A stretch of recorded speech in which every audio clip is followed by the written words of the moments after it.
विराट शहर से पहली बार अपने गांव में अपने पुश्तैनी घर और जायदाद में कुछ दिन बिताने के लिए आया था। जब विराट को गांव की पुरानी हवेली के बारे में पता चला तो उसने राजू को उसके राज के बारे में पूछा। विराट के जिद करने पर राजू उसे हवेली के पास लेकर गया और उसकी कहानी बताई। राजकुमारी वैशाली आमोद और विनोद के भाव से आज राजमहल से निकलकर नगर का भ्रमण करने निकली थी। भ्रमण करते करते वो नगर के बाहर साधु की कुटिया तक जा पहुंची। वहां एक बरगद के पेड़ के नीचे युवा ऋषि ध्यानमग्न बैठे थे।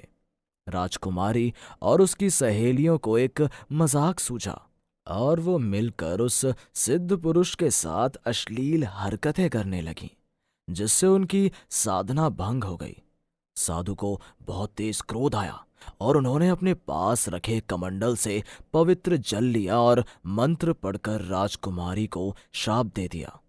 तुझे कम उम्र में ही ज्यादा उत्तेजना हो रही है, यही तेरे दुख का कारण बनेगा।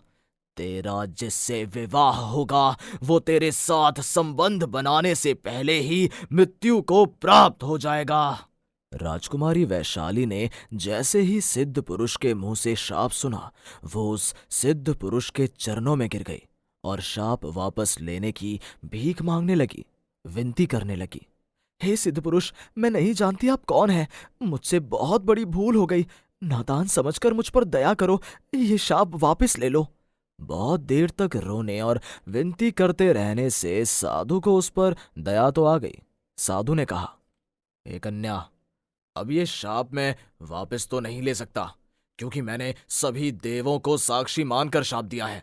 बस इतना हो सकता है कि अगर कोई पुरुष तुम्हारी कामोत्तेजना को संतुष्ट कर देगा तो तुम शाप मुक्त हो जाओगी।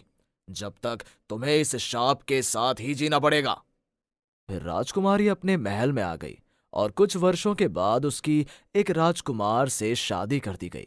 लेकिन राजकुमारी को शाप होने की वजह से उसका पति उसके साथ संबंध बनाने से पहले ही अकारण मौत का शिकार हो गया। फिर विराट ने राजू से पूछा, तो क्या वो यक्षिणी अभी भी उस शख्स के इंतजार में है जो उसे तृप्त करके उस भयानक शाप से मुक्ति दिला सके?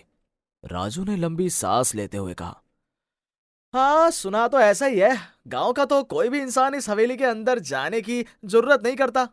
विराट ने फिर उत्सुकता से पूछा, राजू भाई, किसी भी गांव वाले या किसी बाहर के बंदे ने उस यक्षिणी को संतुष्ट करने की कोशिश भी नहीं की क्या? हाँ, शहरी बाबू बहुतों ने की है, लेकिन सबको अपनी जान देनी पड़ी है। अगर यक्षिणी संतुष्ट ना हो तो गर्दन धड़ से अलग कर देती है। राजू की बात सुनकर विराट की रूह कांप गई और वो दोनों वहां से चले गए। विराट रात को अकेला अपने रूम में सोने चला गया तो उसे एक सपना आया। एक बहुत ही सुंदर राजकुमारी उसे गले लगाकर प्यार कर रही है और विराट भी उसे प्यार करने लगा। विराट कुछ भी उसके बारे में जान पाता कि उसकी आंखें खुल गई। विराट को उस मनमोहक रूप वाली राजकुमारी से प्यार हो गया और वो उसे पाना चाहता था। विराट को पूरी रात नींद नहीं आई, लेकिन विराट ने अपने इस स्वप्न के बारे में किसी को नहीं बताया। लेकिन विराट मन ही मन उदास था। भले ही उसे वो राजकुमारी सपने में मिली थी, लेकिन उसकी सुंदरता और हुस्न का जादू विराट के दिल और दिमाग दोनों पर छा गया था। विराट उदास होकर सोचने लगा था कि यह एक सपना था, अब वो राजकुमारी नहीं मिल पाएगी। खाना खाकर विराट आज फिर उस राजकुमारी वाले सपने की प्रतीक्षा में वही सब सोचते हुए सो गया, मानो ऊपर वाले ने उसकी मुराद सुन ली हो। राजकुमारी आज फिर उसके सपने में वही सुंदर और मोहिनी स्वरूप में आई और उसके साथ प्रेम संबंध बनाने लगी। जब विराट ने उसका नाम और पता पूछा तो उसने अपना नाम वैशाली बताया। वैशाली नाम सुनते ही विराट की नींद खुल गई। उसके रोंगटे खड़े हो गए। वो उठा और उसने अपने कमरे की लाइट जलाई और फिर टेबल पर रखा पानी पिया। वो अपने कमरे की बालकनी में आकर खड़ा हो गया और अपने सपने के बारे में सोचने लगा। सोचते हुए बहुत डरने लगा था, क्योंकि वैशाली तो वही राजकुमारी है ना जो हवेली में यक्षिणी बनकर रह रही है। वो इतनी सुंदर और आकर्षक है, इतनी कामुक है। जो राजकुमारी मेरे सपने भर में आकर मुझे इतना सुख प्रदान कर सकती है, वो वास्तव में कितना सुख देगी। विराट का प्यार भयभीत कर देने वाली कहानियों से कहीं ज्यादा था। लेकिन विराट अभी मजबूर था। वो कुछ नहीं कर सकता था। काफी देर खड़े रहने के बाद विराट फिर से अपने बिस्तर पर आ जाता है और सो जाता है। जैसे ही आंख लगती है, उसे फिर से राजकुमारी वैशाली आकर प्यार करने लगती है। धीरे धीरे राजकुमारी वैशाली विराट के मन में छाने लगी थी। अब विराट उसके बिना एक पल भी नहीं रहना चाहता था। जब वैशाली आधा अधूरा प्यार छोड़कर जाने लगी, तो विराट ने उसे जाने का कारण पूछा। तो उसने बताया कि प्यार की हद तक जाने के लिए तुम्हें मेरे महल में आना होगा। विराट ने जब उसके महल का पता पूछा, तो उसने गांव की पुरानी हवेली का रास्ता बताया। अगले दिन जब विराट की आंख खुली, तो उसे अपने आसपास वैशाली नजर नहीं आई। अब वो वैशाली के बिना एक पल भी नहीं रह सकता था। इसलिए उसने पुरानी हवेली के अंदर जाने का निश्चय किया और बिना किसी को कुछ बताए वैशाली से मिलने हवेली की ओर चल पड़ा। जब वो हवेली के नजदीक पहुंचा, तो उसे वहां एक बहुत ही सुंदर लड़की दिखी। उसका हुलिया बिल्कुल सपने में दिखने वाली राजकुमारी जैसा ही था। वो हूबहू वैशाली जैसी दिख रही थी। उसने एक बार विराट की ओर पलटकर देखा और बिना कुछ कहे हवेली के अंदर जाने लगी।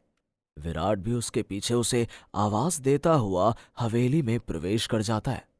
दरवाजे से जब विराट अंदर जा रहा था, तो उसे वहां बहुत से हड्डियों के ढांचों के साथ साथ धड़ के उखड़े हुए सर भी दिखाई पड़ रहे थे। उसे अभी अपनी जान की परवाह से ज्यादा राजकुमारी के लिए चाहत थी। वो उसके जिस्म से आती खुशबू के साथ ऐसा बन चुका था कि चाहकर भी वापस नहीं जा सकता था।